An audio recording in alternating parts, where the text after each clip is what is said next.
Bu da boyun osteoxondrozuna tətbiq olunan, hansı ki bu hissədə sıxıntılar olur. Məsələn, tələbələr dərs oxuyarkən, iş rejimi, yəni baş aşağı hərəkətdə olan insanlar var ki, bu hissədə sıxıntılar yaranır. Bu osteoxondroz protuziyanın ilkin əlamətləri hesab oluna bilər. Yavaş-yavaş boynunuzu qaldırın, zəhmət olmasa dik eləyin. Boynundan üzü yuxarı, başın yuxarı hissəsinə qədər tətbiq eləyirik. Yuxarıda baş hissəsinə də tətbiq eləyin, zəhmət olmasa saçın diblərinə qədər.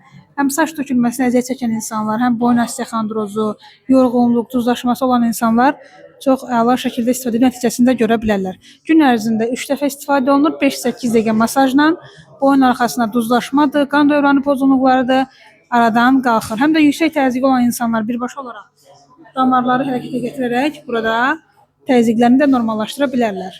Hətta təzyiq dərmanından belə asanlıqla qurtulmaq mümkündür. İlk 14 gündə təzyiq dərmanından, təzyiq dərmanı dozasını da azaltmaq mümkündür, tamamilə aradan qaldırmaq da mümkündür.